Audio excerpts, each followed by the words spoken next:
UP Uttarakhand के परिसंपत्ति बंटवारे को लेकर विवाद थमने का नाम नहीं ले रहा है।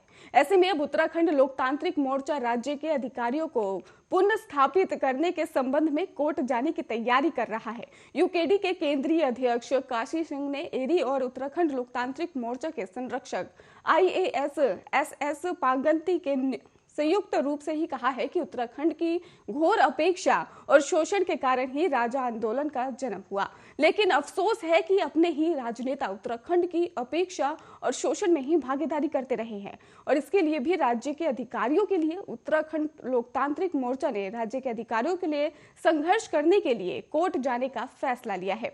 मोर्चा के संरक्षक SS पांगती ने कहा कि ये हर्ष का विषय है और यूकेडी ने ही मोर्चे को अधिकृत किया है, इसलिए राज्य के जल और राज्य के अधिकार प्राप्त करने के लिए उच्चतम न्यायालय में जनहित याचिका दायर करने की तैयारी की जा रही है। दल के केंद्रीय अध्यक्ष काशी सिंह एरी का कहना है कि जनता दल के 1996 के ही विधेयक में ही उत्तराखंड के जल का अलग से उल्लेख नहीं किया गया था, लेकिन भाजपा के 1998 के विधेयक में ही उत्तराखंड के जल के बारे में कलश यात्रा के जल का अधिकार गंगा, यमुना और शारदा प्रबंधन परिषद में ही निहित करने का प्रस्ताव रखा गया। परिषद में ही हिमाचल, हरियाणा, दिल्ली, राजस्थान, उत्तर प्रदेश, उत्तराखंड के एक और केंद्र के 5 सदस्य रखने का प्रावधान किया गया।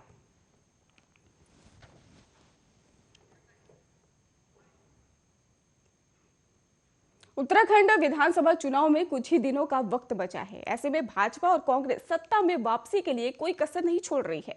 दोनों पार्टियों से भारी संख्या में दावेदार चुनाव लड़ने की तैयारी में जुटे हुए हैं और ऐसे में मजबूत प्रत्याशियों के लिए मुश्किलें बढ़ रही हैं।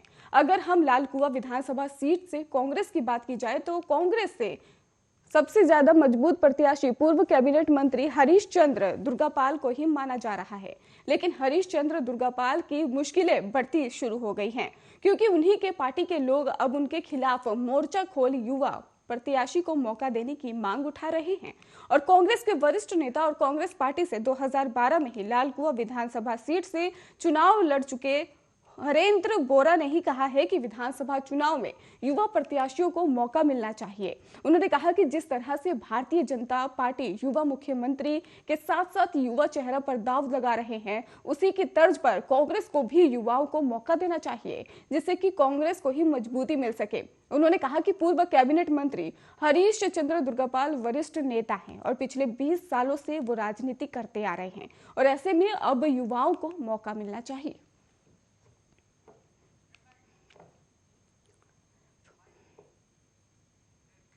उत्तराखंड विधानसभा चुनाव में अब कुछ ही दिन शेष रह गए हैं। ऐसे में विधायक उम्मीदवार अपनी अपनी दावेदारी पेश कर रहे हैं। इसी क्रम में ही अल्मोड़ा विधायक रघुनाथ सिंह चौहान ने चुनावी ताल ठोक दी है। रघुनाथ सिंह चौहान ने ही खुद को जिताऊ कैंडिडेट बताया है और उन्होंने कहा कि आपको अल्मोड़ा सीट से बीजेपी के टिकट का प्रबल दावेदार बताया है। रघुनाथ सिंह चौहान ने दावा किया कि 2017 में ही उनके द्वारा दी गई चुनावी घोषणा में उन्होंने अब तक 100% कार्य पूरे कर दिए हैं और उनके द्वारा किए गए विकास कार्यों की बदौलत वो फिर से चुनावी मैदान में उतरेंगे। अल्मोड़ा में प्रेस वार्ता कर रघुनाथ सिंह चौहान ने अल्मोड़ा मेडिकल कॉलेज के शीर्ष संचालित होने की बात कही। केंद्र सरकार के निर्देश के बाद 1 हफ्ते के भीतर नेशनल मेडिकल काउंसिल यानी कि NMC की टीम मान्यता के लिए ही अल्मोड़ा मेडिकल कॉलेज का दौरा करेगी और इसी सत्र में अल्मोड़ा मेडिकल कॉलेज की शुरुआत भी हो जाएगी। उन्होंने अल्मोड़ा विधानसभा में ऐतिहासिक काम करने का दावा किया।